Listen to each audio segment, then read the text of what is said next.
चलो देखो, हम लोग देख रहे थे टाइप, सबको स्क्रीन जा रहा है ना? Yes sir.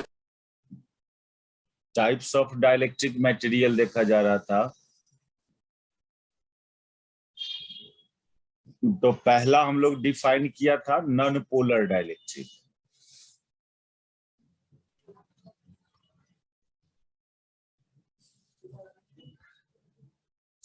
Non polar dielectric, इसमें क्या क्या प्रॉपर्टी देखा? इसमें देखा कि जो मटेरियल है उसका हर एटम और मॉलिक्यूल में कोई, उसके एटम और मॉलिक्यूल में डाइपोल नहीं होता है। जो डाइलेक्ट्रिक मटेरियल है, मान लो ये, उसका एटम और मॉलिक्यूल, यदि वो इलेक्ट्रिक फील्ड में नहीं रखा हुआ है, इसका एटम और मॉलिक्यूल में कोई डाइपोल भी नहीं है, और जब कोई डाइपोल नहीं है तो उसके अंदर का नेट डाइपोल मोमेंट भी जीरो। जब डाइपोल ही नहीं है इसके अंदर तो इसका नेट डाइपोल मोमेंट कितना? जीरो। हर एटम और मॉलिक्यूल, यानी इसको बोलते हैं कि इसके एटम और मॉलिक्यूल में कोई परमानेंट डाइपोल नहीं है। परमानेंट डाइपोल नहीं होना या होना, ये एक वर्ड यूज किया जाता है, इसको समझिए। परमानेंट डाइपोल है, इसका मीनिंग क्या हुआ कि यदि फील्ड नहीं है फिर भी उसका एटम और मॉलिक्यूल डाइपोल की तरह बिहेव कर रहा है, तो बोलेंगे परमानेंट डाइपोल है। और यदि फील्ड नहीं है तो उसका एटम और मॉलिक्यूल डाइपोल की तरह बिहेव नहीं कर रहा है, तो उसका उसमें परमानेंट डाइपोल नहीं है। फिर क्या देखे, जब उस मटेरियल को एक्सटर्नल इलेक्ट्रिक फील्ड में रख देते हो, उस मटेरियल को एक्सटर्नल इलेक्ट्रिक फील्ड में रख देते हो आप, मान लो वो एक्सटर्नल इलेक्ट्रिक फील्ड इस डायरेक्शन में क्रिएट किया, तो इसका हर एटम और मॉलिक्यूल डाइपोल की तरह बिहेव करने लगा। डाइपोल यानी प्लस माइनस चार्ज का सेपरेशन।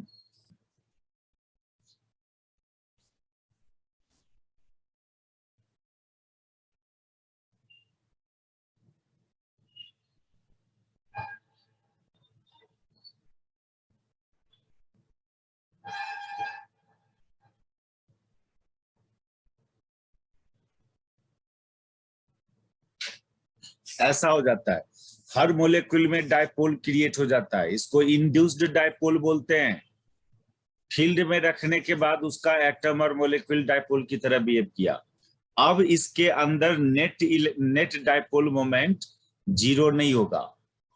ये इफेक्ट देखा फील्ड में रखने के बाद। एगो और इफेक्ट देखो, एक और इफेक्ट, ये एक इफेक्ट ये कि ये जो निगेटिव चार्ज सब है लेफ्ट साइड में जो निगेटिव चार्ज देख रहे हो, उसके लेफ्ट में कोई पॉजिटिव चार्ज नहीं है। अच्छा, राइट साइड जो पॉजिटिव चार्ज देख रहे हो आप यहाँ पर, उसके उसके राइट में कोई निगेटिव नहीं है। तो आप इस निगेटिव चार्ज को साइड कर लो लेफ्ट, इस निगेटिव चार्ज को साइड कर लो इधर पीछे, और इस पॉजिटिव चार्ज को साइड कर दो आप। अब इसके अंदर ये पॉजिटिव निगेटिव जस्ट आसपास है, बगल बगल है, फिर पॉजिटिव निगेटिव अगल बगल है, जस्ट क्लोज है। मतलब ये स्ट्रक्चर होता है ना कि इस मटेरियल के लेफ्ट फेस पर, मटेरियल के लेफ्ट फेस पर निगेटिव चार्ज क्रिएट हो जाता है और राइट फेस पर पॉजिटिव चार्ज क्रिएट हो जाता है। अंदर में कोई चार्ज एग्जिस्ट नहीं करता है, क्योंकि ये जो प्लस माइनस सब है काफी नजदीक है। ये जो डाइपोल था, डाइपोल का ये प्लस है, इस डाइपोल का ये माइनस है, ये मिलके न्यूट्रल बन जाता है, ये मिलके न्यूट्रल बन जाएगा। और यहाँ जो निगेटिव है और यहाँ जो पॉजिटिव है, इसको साइड कर दो आप। इसको साइड कर दिया, इस निगेटिव चार्ज को साइड कर दिया, इस पॉजिटिव चार्ज को साइड कर दिया, तो ये पॉजिटिव चार्ज डाइलेक्ट्रिक के फेस पर आ जाएगा, ये निगेटिव चार्ज फेस पर आ जाएगा, क्योंकि इससे इधर कोई पॉजिटिव नहीं है, इस पॉजिटिव से इधर कोई निगेटिव नहीं है।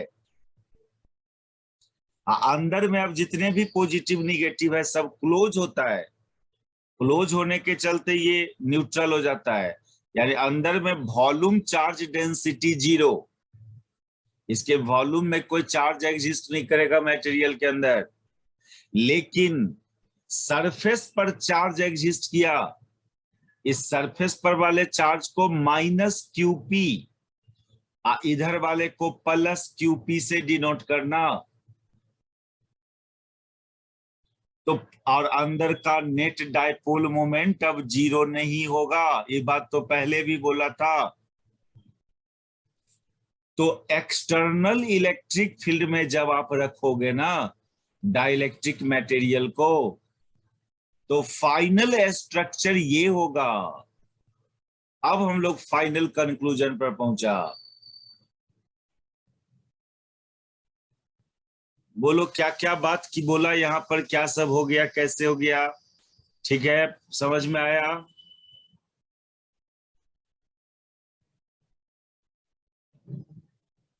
Hello, Yes, sir. समझे ना क्या किए यहाँ पर हम लोग? Yes, sir. हाँ, ये लेफ्ट साइड वाला निगेटिव चार्ज इस सरफेस पर आ जाता है, राइट साइड पर वाला पॉजिटिव चार्ज ये सरफेस पर आ जाता है, अंदर का सब पॉजिटिव निगेटिव एक दूसरे को कैंसिल कर देता है, यानी मटेरियल के अंदर कोई चार्ज एग्जिस्ट नहीं करता है, लेकिन सरफेस पर चार्ज अपीयर हो जाता है, और अंदर के हर पॉइंट पर एक डाइपोल मोमेंट तो होबे करेगा, ये बात तो यहीं पर बोल दिया था सेकेंडरी फिगर में। तो ये लास्ट स्ट्रक्चर है डाइलेक्ट्रिक मटेरियल का when it is kept in an external field. तो अब हम कंक्लूजन यहां पर लिख दे रहे हैं, एक्सटर्नल फील्ड में रखने पर क्या हुआ। 10 when non-polar dielectric, when non-polar dielectric is kept in an external field, then there exists a net dipole moment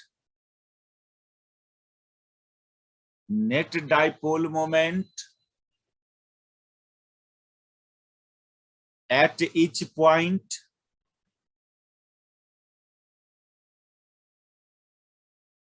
inside material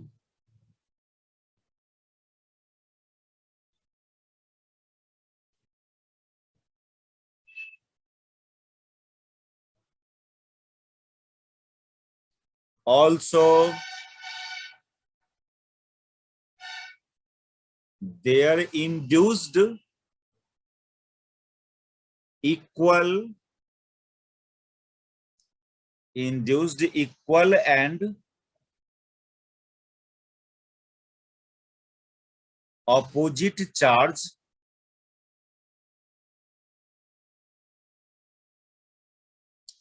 on the two opposite face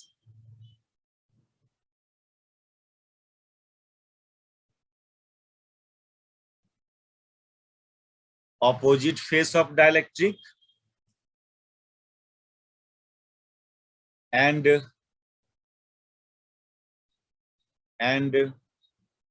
volume charge density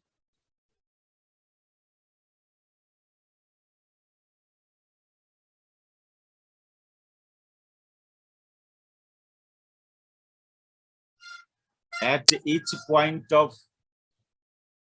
each point inside material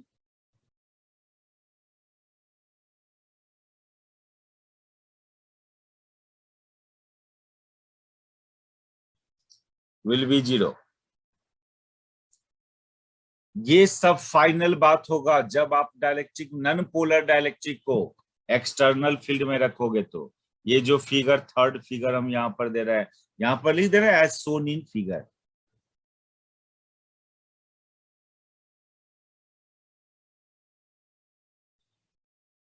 as shown in figure, ठीक है। सबको कुछ समझ में आया ये बात, ये थ्योरी? देख लो, उतार रहे हो, लिख लिए? ये फिगर ध्यान रखिए ना, सब बात यहाँ पर इंक्लूडेड है इस फिगर में, थर्ड फिगर में। जब आप डाइलेक्ट्रिक मटेरियल को इलेक्ट्रिक फील्ड में रखा, इस डाइलेक्ट्रिक मटेरियल के जो का दो अपोजिट फेस पर इक्वल एंड अपोजिट अमाउंट का चार्ज क्रिएट हो रहा है, उसको क्यूपी से डिनोट कर रहे हैं उस चार्ज को। अब बता रहे उस चार्ज के बारे में, और अंदर में कोई चार्ज एग्जिस्ट नहीं करेगा, यानी वॉल्यूम चार्ज डेंसिटी 0 होगा, और अंदर के हर पॉइंट पर एक नेट डाइपोल मोमेंट एग्जिस्ट करेगा। ये जो चार्ज अपीयर हुआ है ना क्यूपी, ये जो चार्ज अपीयर हुआ है क्यूपी, इस क्यूपी को बोलते हैं पोलराइजेशन चार्ज। क्या बोलते हैं इसको? पोलराइजेशन चार्ज, या एक और नाम है इसका बॉन्ड चार्ज, या एक नाम इसका है इंड्यूस्ड चार्ज,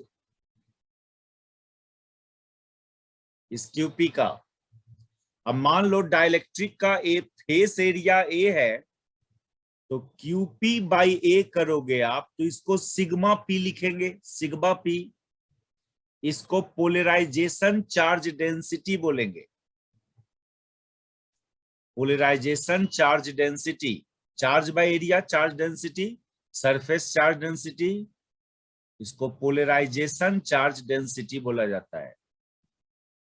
यहां पर ए क्या हुआ? ए हुआ area of face of dielectric,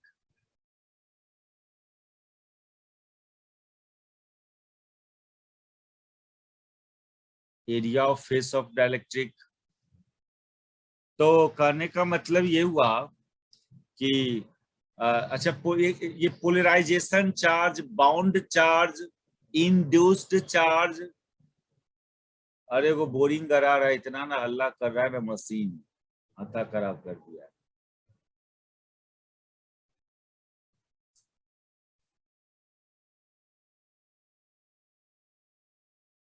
आप लोग को नहीं जाता होगा, हमको इतना आवाज आता है ना।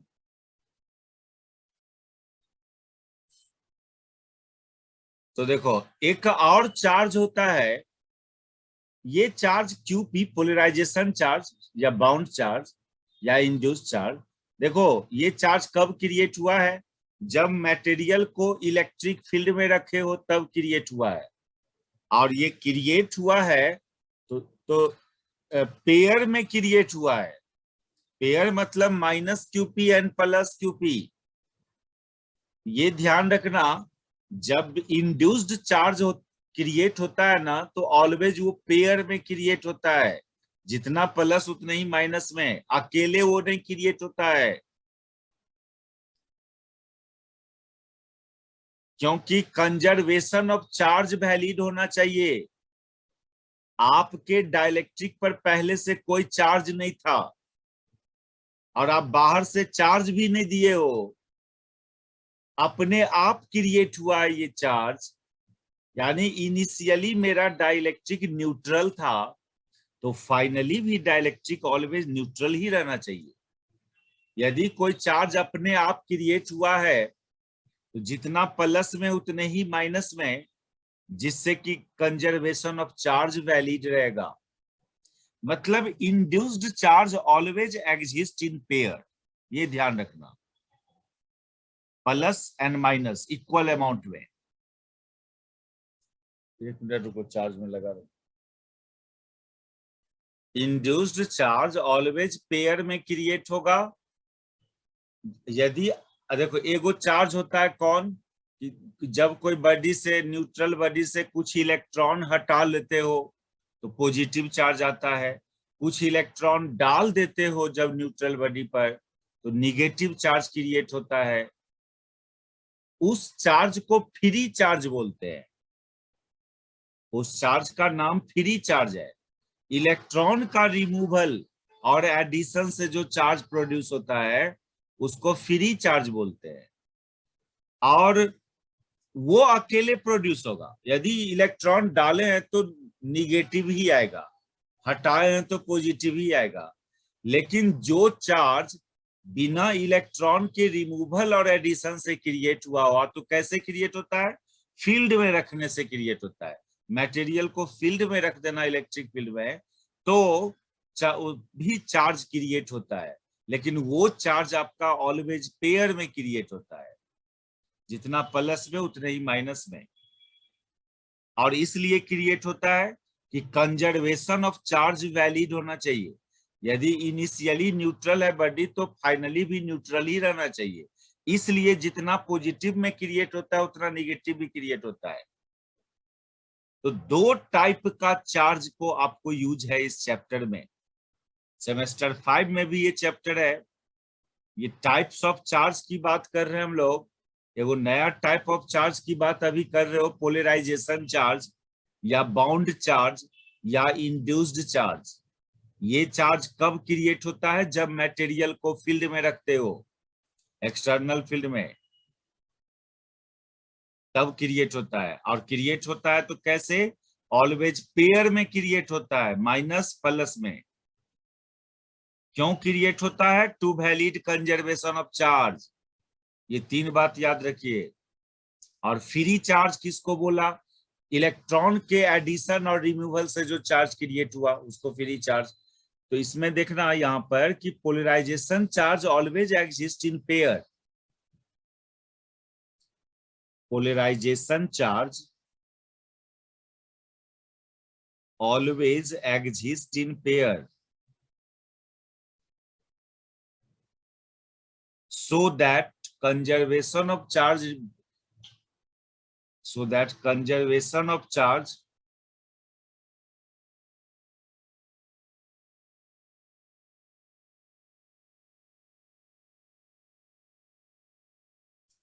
will valid।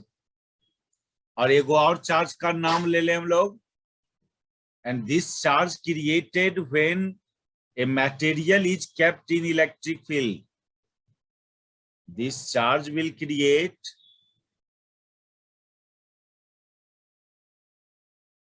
when material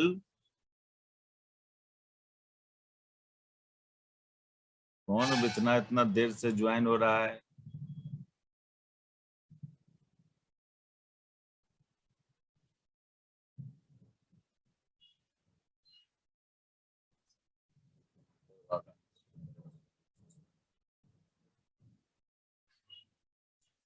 when material is kept in external electric field। इस तरह के चार्ज को बाउंड चार्ज या पोलराइजेशन चार्ज या इंड्यूस चार्ज बोलना। दूसरा है एक the charge create on body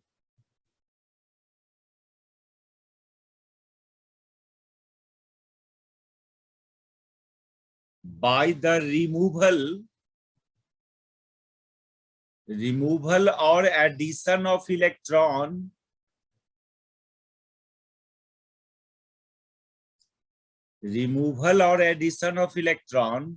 is called free charge। उस चार्ज को फ्री चार्ज बोलते हैं। अब जैसे कैपेसिटर प्लेट पर जो चार्ज क्रिएट होता है उसको फ्री चार्ज बोलते हैं। क्यों? अब ये मान लो कैपेसिटर है, बैटरी से जब कनेक्ट करते हो आप, इसका मैकेनिज्म बताया था हम आपको। जो प्लेट को बैटरी के पॉजिटिव टर्मिनल से कनेक्ट किए हुए हैं उस प्लेट में से इलेक्ट्रॉन निकलता है, और ये इलेक्ट्रॉन निकल के बैटरी होते हुए ये इस प्लेट पर जाता है, राइट प्लेट पर। लेफ्ट प्लेट से इलेक्ट्रॉन निकलता है और राइट प्लेट पर जाता है इस वायर होते हुए। तो इलेक्ट्रॉन निकला है ना, इसलिए इस पर पॉजिटिव चार्ज आएगा प्लस क्यू, इस प्लेट पर उतने ही इलेक्ट्रॉन गया है, इस पर निगेटिव चार्ज आएगा -Q। इस Q को फ्री चार्ज बोलेंगे। ये मत समझना कि फ्री चार्ज भी पेयर में क्रिएट हुआ, फ्री चार्ज थोड़ी पेयर में क्रिएट हुआ। ये तो दो अलग अलग प्लेट है ना, अलग अलग मटेरियल है ना, ये एक ही मटेरियल ये थोड़ी है। एक मटेरियल पर तो एक को चार्ज क्रिएट हुआ ना, ये तो कोई दूसरा कंडक्टर है, ये कोई दूसरा कंडक्टर है। जबकि इंड्यूस्ड चार्ज एक ही मटेरियल पर क्रिएट होता है प्लस माइनस। तो यहां पर चार्ज जो अपीयर हुआ है कैपेसिटर प्लेट पर, वो due to removal and addition of electron, इसलिए इस तरह के चार्ज को फ्री चार्ज बोलना, इस चार्ज को फ्री चार्ज बोला जाता है। कभी कभी तो इसको लोग क्यू फ्री भी लिख देता है, क्यू फ्री। कैपेसिटर प्लेट पर जो चार्ज अपीयर होता है, बैटरी लगाने से चार्ज जो अपीयर होता है, उसको कोई कोई क्यू फ्री भी लिख देता है। ये +Q फ्री और इधर -Q फ्री। अभी तक ये सब काम नहीं करते थे 12 लेवल में, सिंपली +Q -Q लिख देते थे।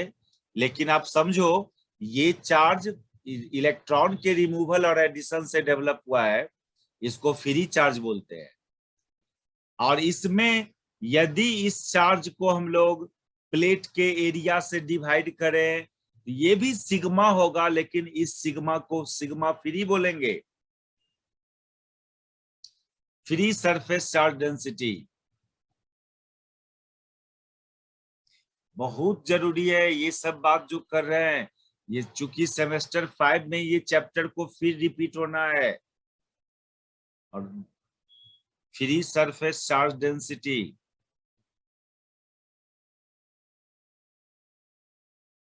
चलिए तो ये दो टाइप का चार्ज को समझ के रखो, पोलराइजेशन चार्ज या bound charge and free charge. तो चलिए अब डाइलेक्ट्रिक मटेरियल पर आ जाइए आप। फाइनली क्या हुआ, आप डाइलेक्ट्रिक मटेरियल को रखा, इसे उतारिए, उतारिए सबको।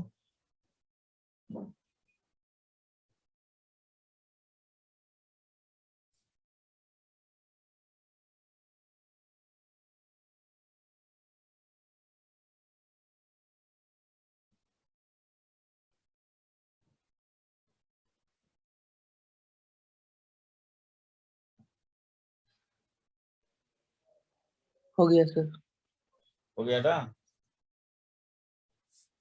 चलो देखो, तो हम लोग नॉन पोलर डाइलेक्ट्रिक में क्या होता है, जब वो फील्ड में नहीं था तो क्या सब बात था, जब आप उसको एक्सटर्नल इलेक्ट्रिक फील्ड में रखा नॉन पोलर डाइलेक्ट्रिक को तो क्या सब हुआ, ये आपने देखा। अब हम लोग बात करेंगे पोलर डाइलेक्ट्रिक क्या होता है। दूसरा है polar dielectric.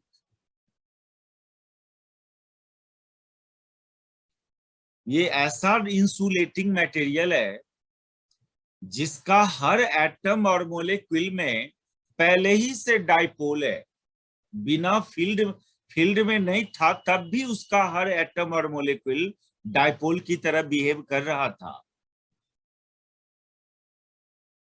If each atom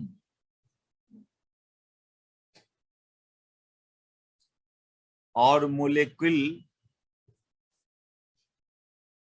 behaves as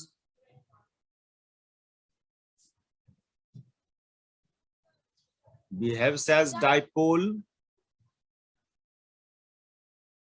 in the absence of external electric field,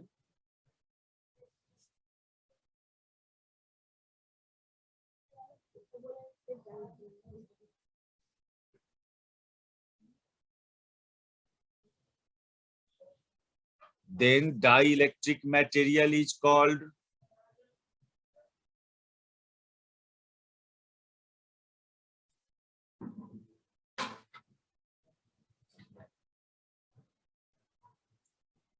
polar dielectric।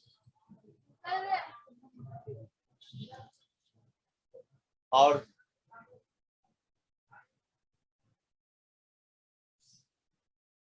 बिना इलेक्ट्रिक फील्ड का भी इसका हर एटम और मॉलिक्यूल डायपोल की तरह बिहेव कर रहा है। इस बात को बोलना शॉर्टली कि इस मटेरियल में परमानेंट डायपोल होता है।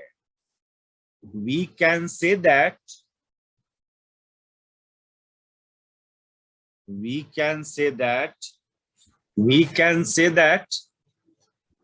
material has permanent dipole. We can say that material has permanent dipole. और बिना फील्ड का भी उसका एटम और मोलेक्यूल डायपोल की तरह बिहेव करता है। तो बोलेंगे कि उसके एटम और मोलेक्यूल में परमानेंट डायपोल है। अब नॉन पोलर वाले में क्या बोला था, वहां पर एटम और मॉलिक्यूल में कोई डायपोल नहीं था जब इलेक्ट्रिक फील्ड में नहीं था मटेरियल। तो लेकिन एक बात क्या है ना, ये सब इंडिविजुअल एटॉमिक और मोलेकुलर डायपोल का डायपोल मोमेंट रेंडमली डिस्ट्रीब्यूटेड होता है। Also each permanent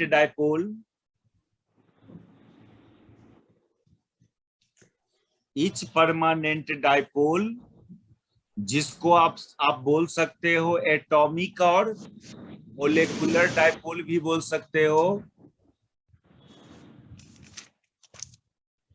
are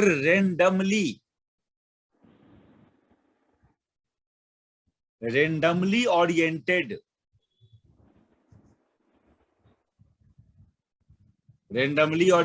so that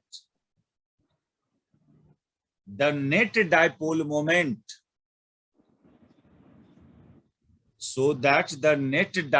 moment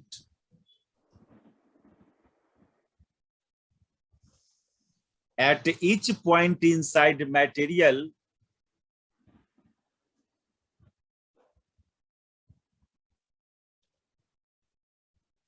net dipole moment at each point inside material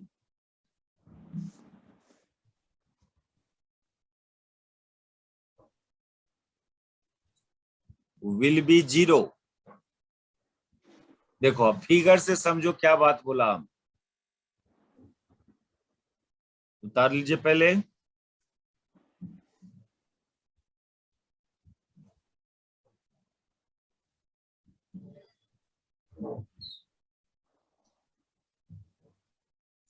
हो गया होगा? जी सर। ऐसा है पोलर डाइलेक्ट्रिक में, इसका एटम और मॉलिक्यूल पहले ही से डायपोल की तरह बिहेव करते रहता है। मान लो ये मटेरियल है, ये कोई फील्ड में नहीं है, एक्सटर्नल इलेक्ट्रिक फील्ड मान लो 0 है, फिर भी इसका एटम और मॉलिक्यूल में डायपोल मोमेंट डायपोल होता है, इलेक्ट्रिक डायपोल की तरह बिहेव कर रहा होता है। इसका हर एटम और मॉलिक्यूल इलेक्ट्रिक डायपोल की तरह बिहेव कर रहा होता है। लेकिन वो individual electric dipole randomly oriented होता है, कोई फिक्स्ड डायरेक्शन नहीं होता है उसका ओरिएंटेशन में का।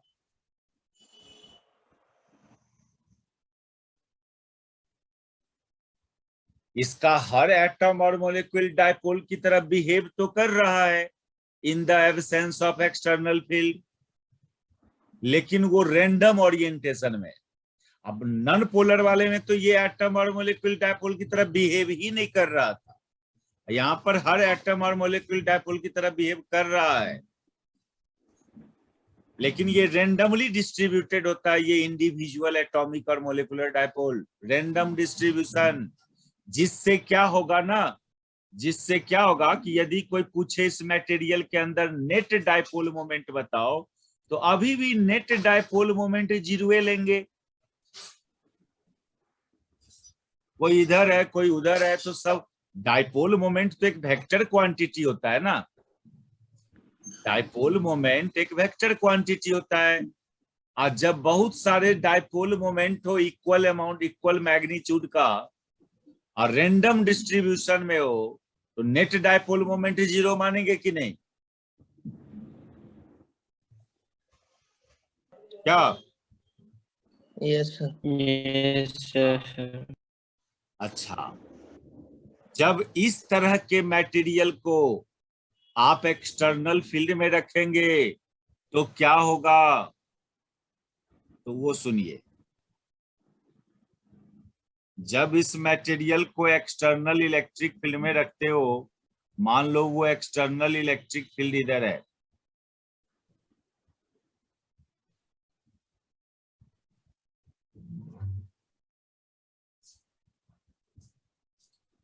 तो ये फील्ड क्या करता है, इस सब इंडिविजुअल डाइपोल पर टॉर्क लगाता है। टॉर्क फोर्स लगाएगा, फोर्स के बाद टॉर्क अपने आप आ जाएगा।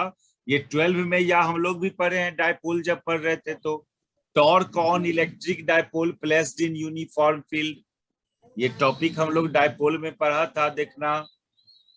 जब इलेक्ट्रिक डाइपोल को फील्ड में रखा जाता है तो फील्ड उस पर टॉर्क लगाता है।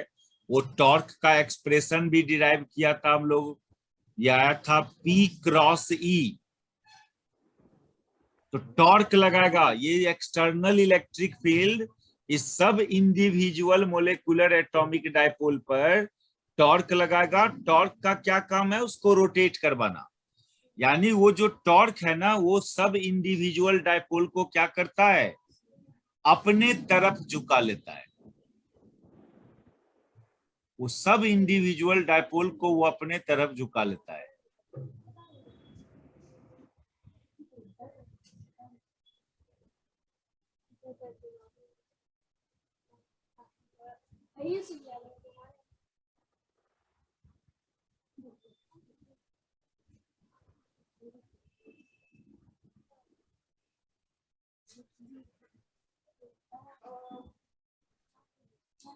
ये हो जाता है। अब देखिए आप एक बात यहां पर, नॉन पोलर डाइलेक्ट्रिक का भी यही सिचुएशन था फाइनली। अब पोलर का भी यही सिचुएशन आ रहा है फाइनली। ये बात, ये इस टाइप का फिगर हम लोग नॉन पोलर में भी बनाया था एक्सटर्नल फील्ड में। अभी पोलर वाले में ये फिगर हो रहा है, लेकिन लेकिन मैकेनिज्म अलग अलग है। नहीं, वहां पर कोई एटम और मॉलिक्यूल में डाइपोल ही नहीं था, तो वहां पर ये फील्ड क्या किया होगा? हर एटम और मॉलिक्यूल में डाइपोल क्रिएट करवाया। वहां रोटेशन नहीं, वहां टॉर्क की बात नहीं करेंगे, वहां तो पहले से कोई डाइपोल था ही नहीं मटेरियल के अंदर। वहां पर इस एक्सटर्नल फील्ड का काम क्या था? हर एटम और मॉलिक्यूल में डाइपोल क्रिएट करवाना। लेकिन यहां पर एक्सटर्नल फील्ड क्या किया है?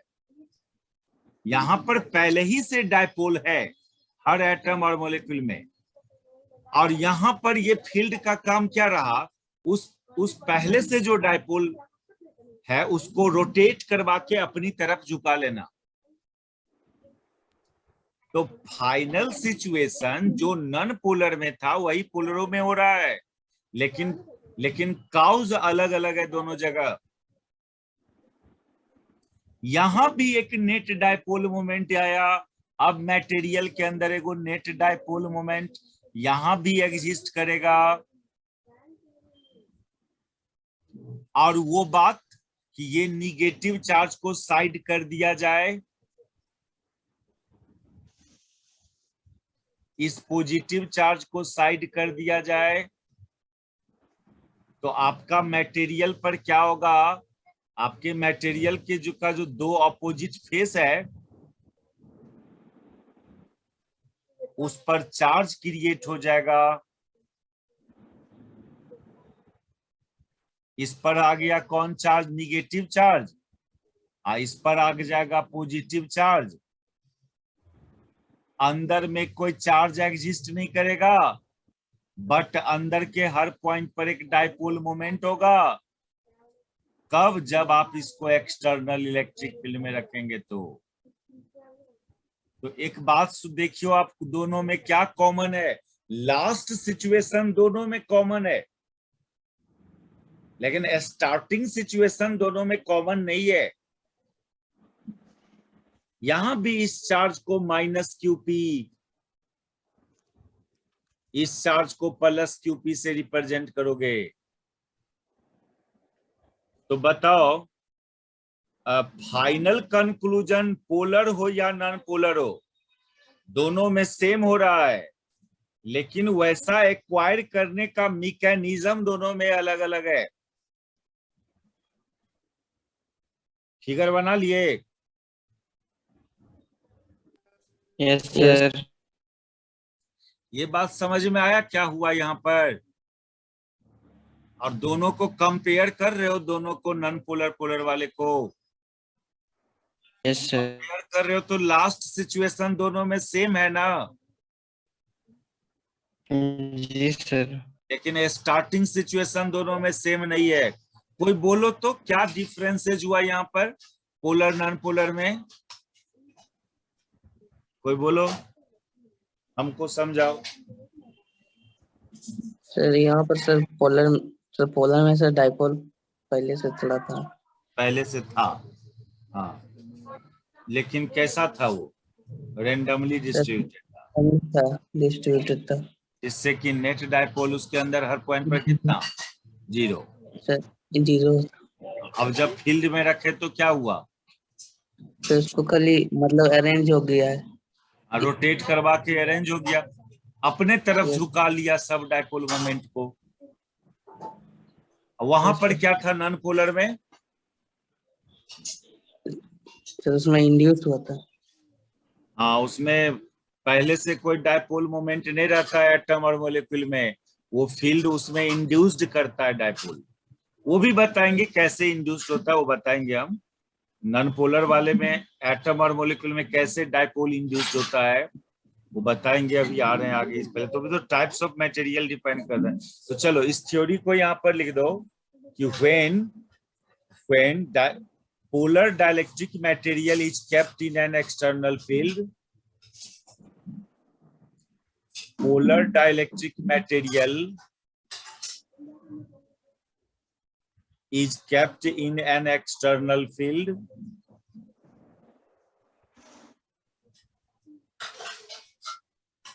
then field exert torque. Field exert torque. तो then field exert torque on each atomic or molecular dipole.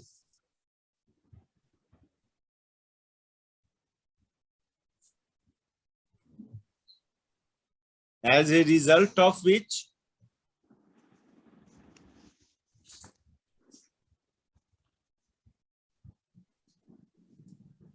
they aligned मतलब झुक जाना towards the external field.